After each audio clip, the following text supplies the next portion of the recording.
season's predictions, I think I got one spot right out of all of the 20 spots.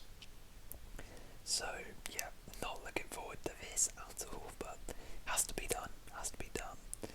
Now, this year, I thought I would include you guys in this because, as I said, my prediction is very, very bad most of the time. So I wanted to see your predictions. So if you go into the description, I found this brilliant app. I'm not sponsored or anything by them. It's just a good app to use.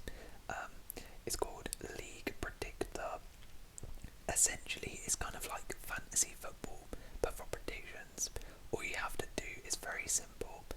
Click the link in the description, download the app on your phone, and you just basically drag and move the teams and predict the table 1 to 20.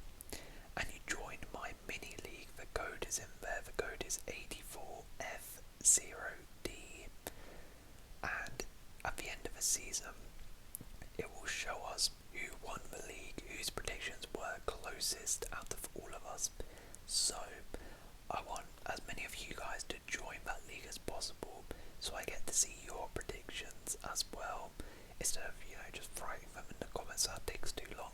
You guys can actually put them in that app. I can see yours, you can see mine, and we can also see it as the season goes along.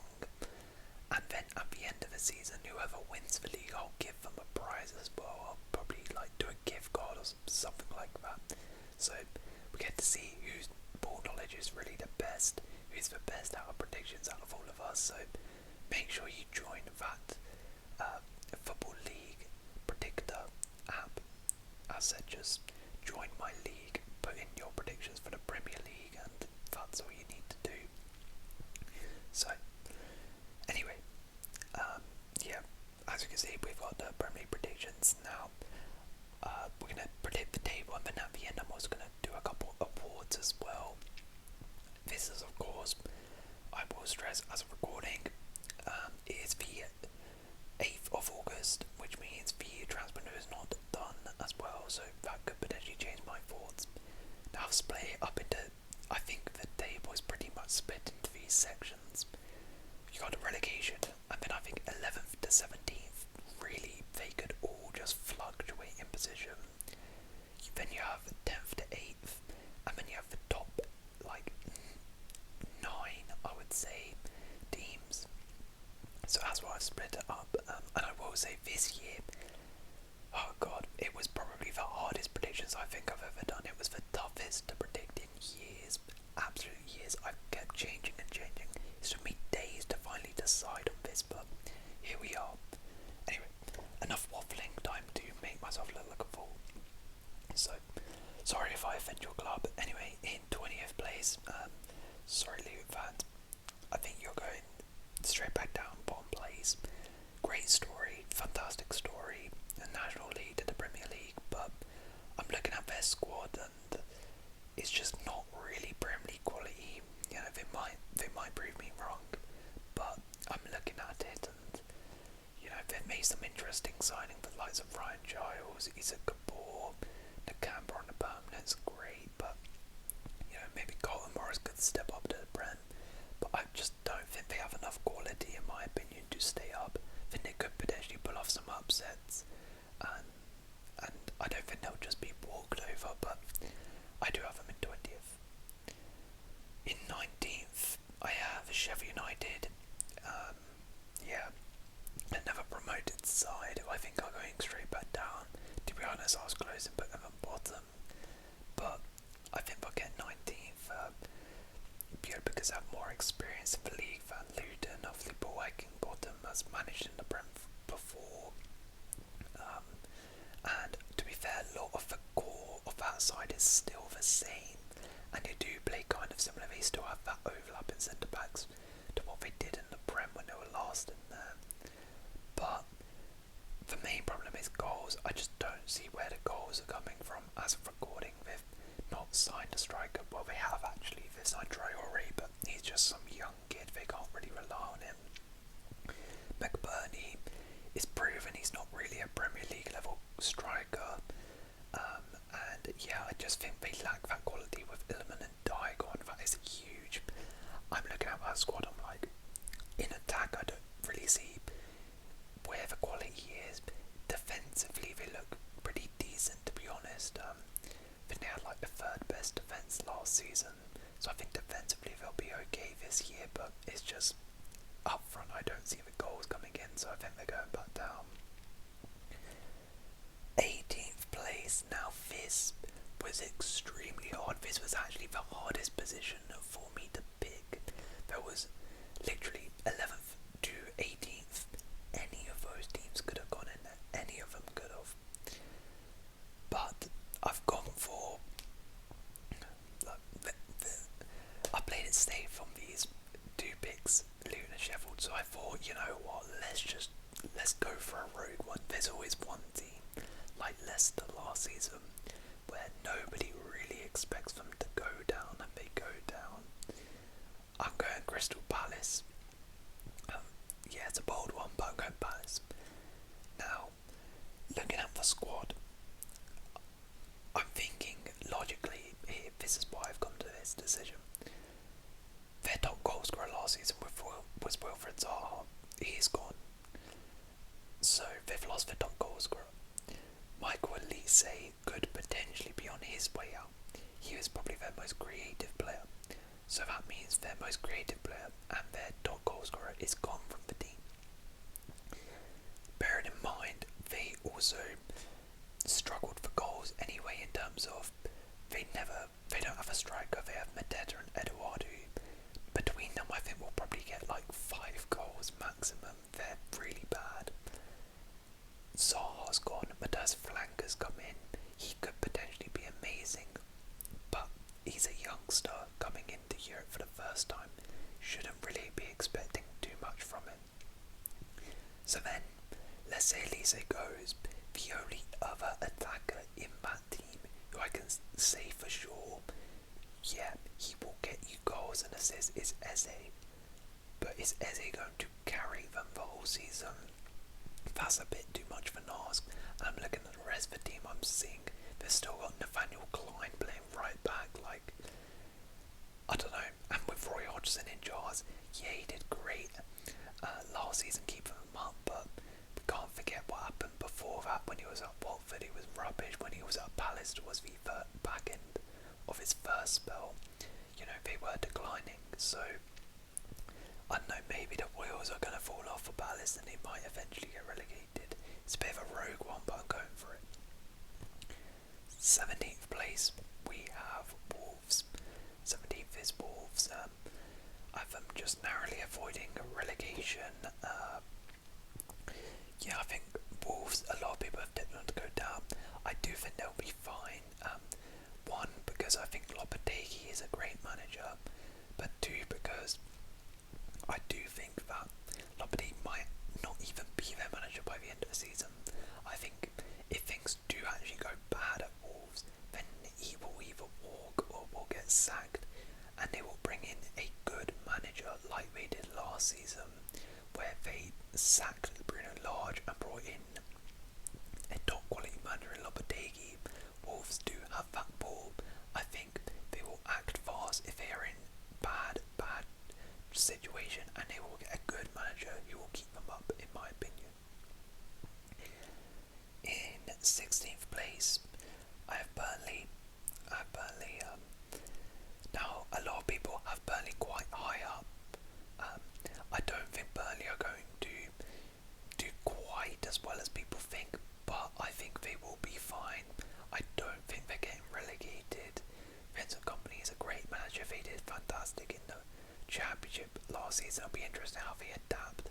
I do think they do lack a little bit in terms of firepower in attack, but I back Kompany to do well, and I think Burnley will come 16th. They'll be in and around the relegation area, but I don't think they'll ever be in serious threat of going down, in my opinion.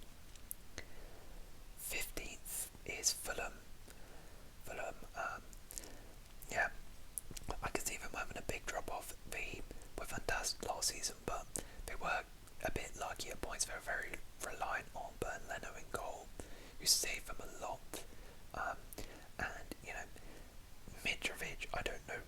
he's staying or going. Same with Willian.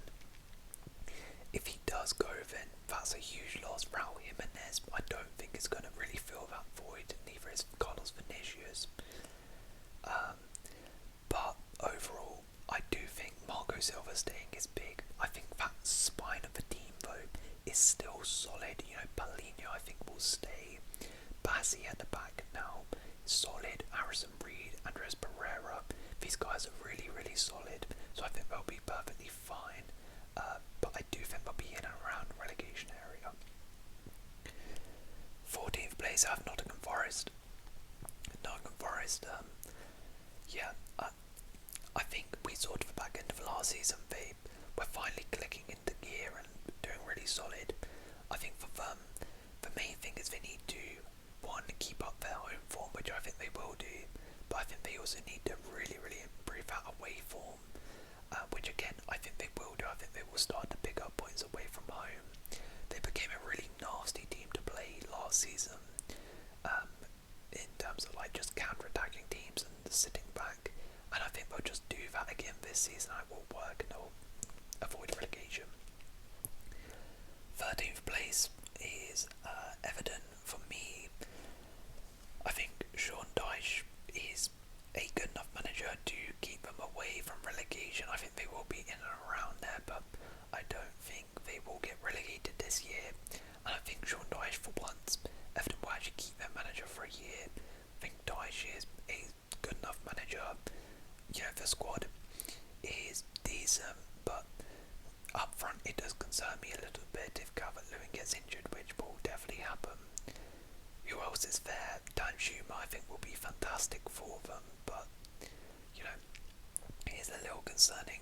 However, I do think, as I said, Sean Dyche is a good enough manager that he will make do with what he's got and find a way to win, really. In 12th position, we then have Bournemouth. So maybe some people will see this as a bit high for Bournemouth, but I think Iraola is either going to go two ways, as I predicted it, fantastic, or atrocious. It's quite a big change from Gary O'Neill in terms of style, but I think it will work. I think they've recruited some really interesting players. They're turning into quite a fun side now, Bournemouth. I think they've got players who will suit Iraola, and I think his system will catch out a few people early on in the season, and I think Bournemouth will do really, really well this season and be in 12th place. In 11th place, I have Brentford. So I think Brentford will see a bit of a drop-off from last season, obviously, because they've lost their main man, Ivan Toney. But I do back them to be okay still. I think you'll see a bit of a different style of play with Brentford, going for a more dynamic front three of like Sharda, Wissa and Buemo, and I think it will probably work. So I have them in 11th place. Alright, now we go into the top half, boys, and to be honest, I was going to include them in the relegation area, but it just made sense to put them in the top half. In 10th place we have West Ham. I don't think West Ham can have a fantastic season, to be honest. As of right now, they've actually not signed anybody. Actually, that's not true. It looks like Edson Alvarez is coming through the door, but officially they've not signed anyone. However, I do suspect that will change. They are making moves, they are trying to make stuff happen. I think by the end of the window they would have signed quite a few players, and even if they don't, I still think they should be okay. I think Moyes is a capable enough manager of, you know, getting them to a decent finish, and I think they will probably just be a mid-table, maybe a 10th place, might be able to get a 10th place for West Ham. Alright, into the top 9 now, and from 9 to 1, actually from 9 to about 4th, these guys could change in any order, literally any order, as could these guys, but anyway. So in 9th place, I have Aston Villa. Aston Villa,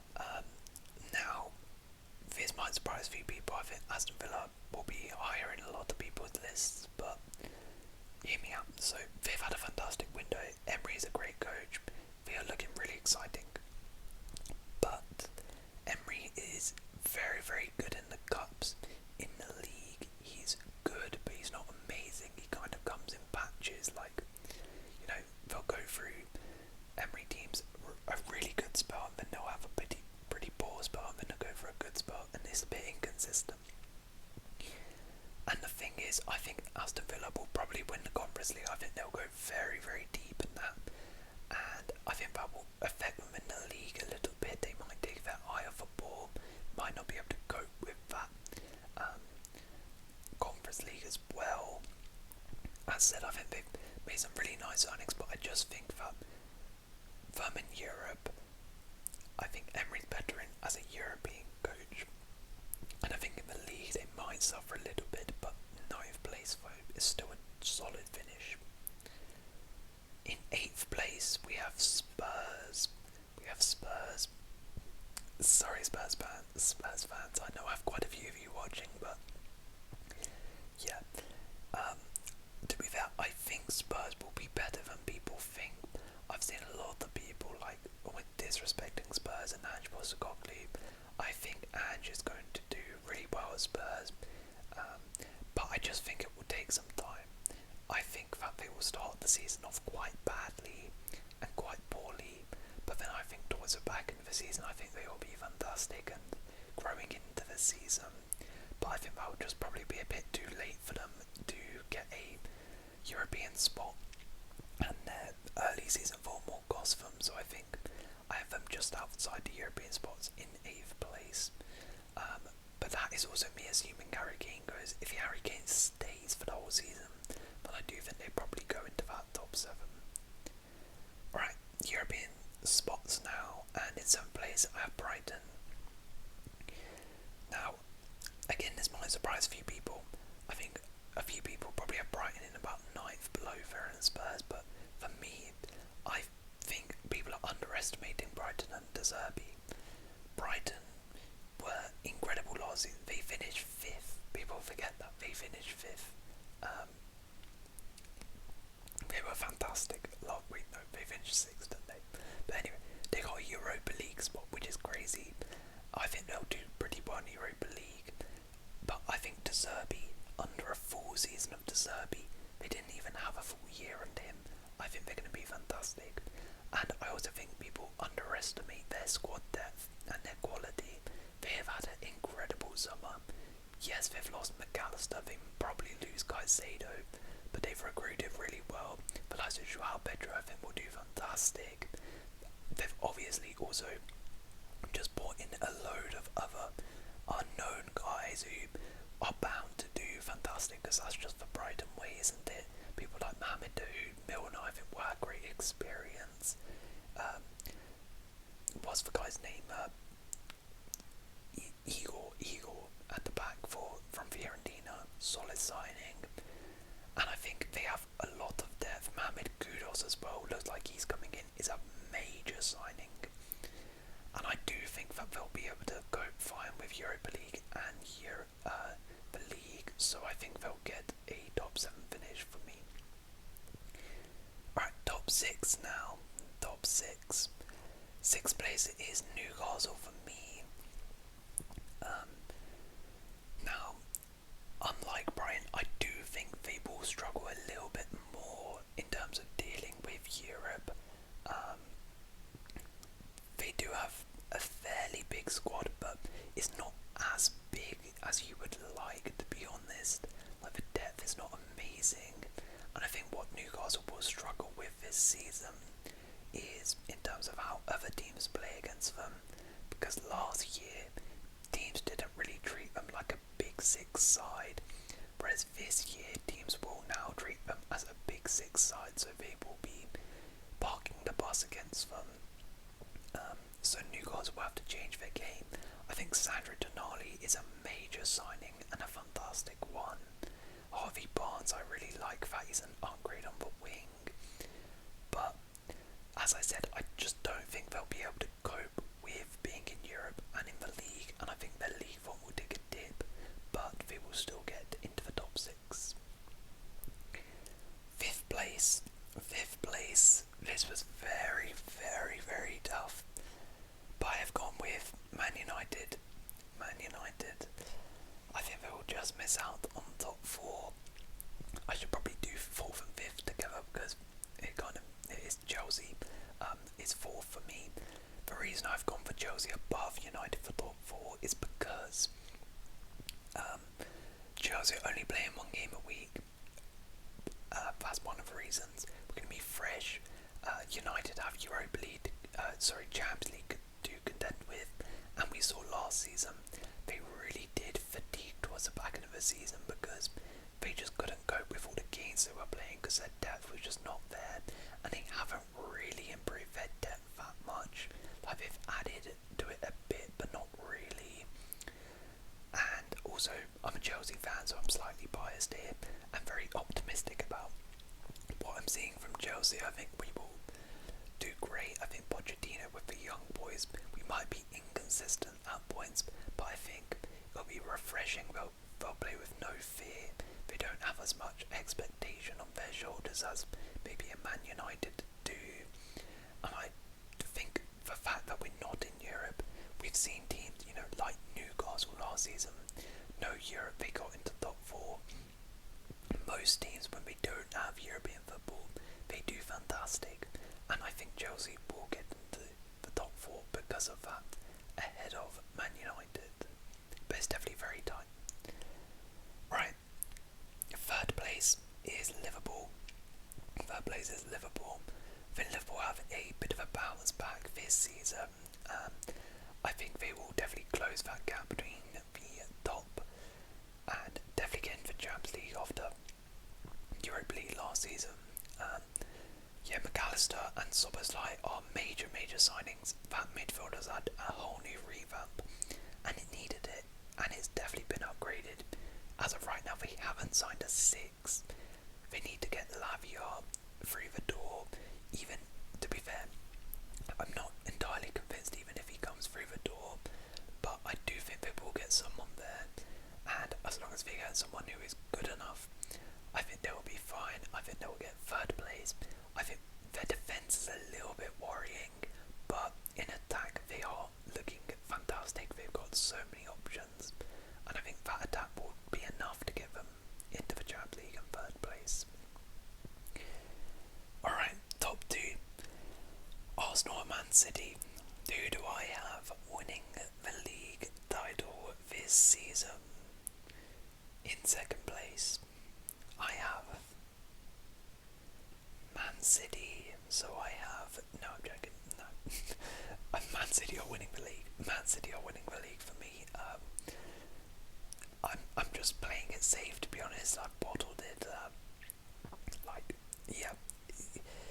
Man City, they are just such a complete side. There's not really any flaws in that side.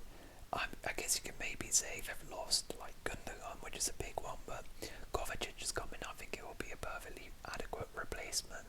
Cavadio has come in. That's a major upgrade at the back. I think they probably now have the best defence in the league by a mile. I think teams will definitely struggle to score against them. Haaland is just a beast. I don't think it will slow down much. They're just the most complete team in the league.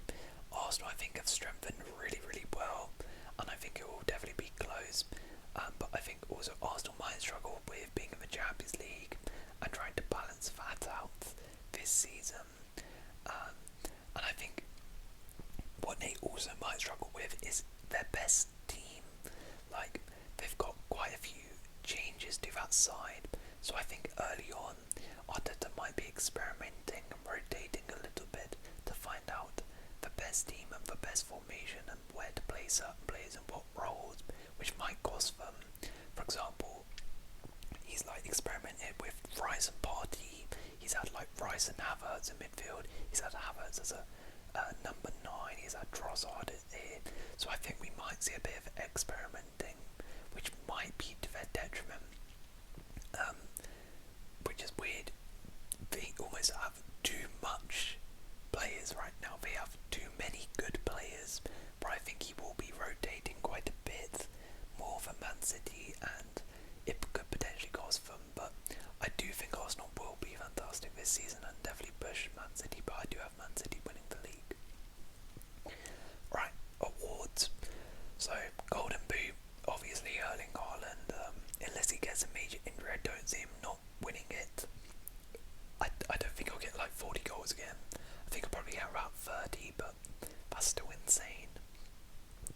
Player of the year, Erling Haaland. I mean, if he gets like 30 goals and they win the league, he's gonna kill it.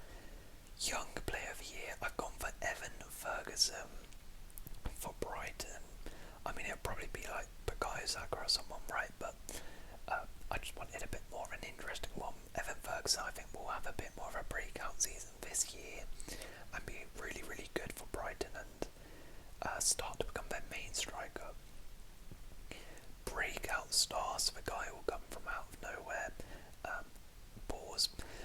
Divin Mbamba from West Ham. If you watch my breakout star video, go watch that. One player from every club who will be the breakout star. He was the guy for West Ham, and I mean, if you want to hear my reasoning, then just watch that video.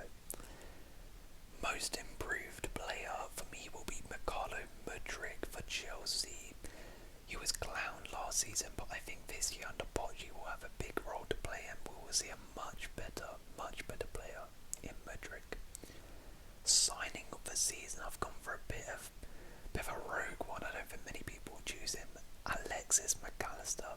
I think he'll come into that Liverpool side and instantly improve them.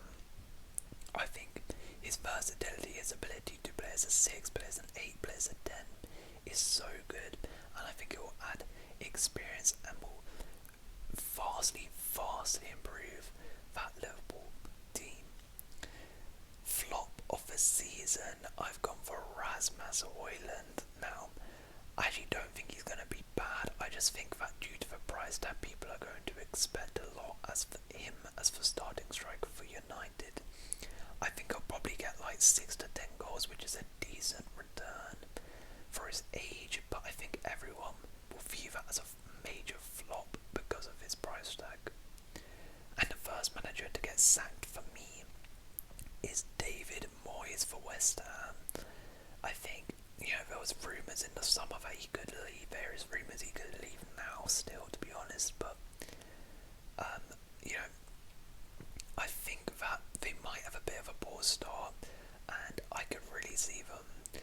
I think he'll probably leave at the end of the season anyway, but I could see them, if they're not doing great, just pulling the plug straight away and going for like a Graham Potter or someone like that who's available.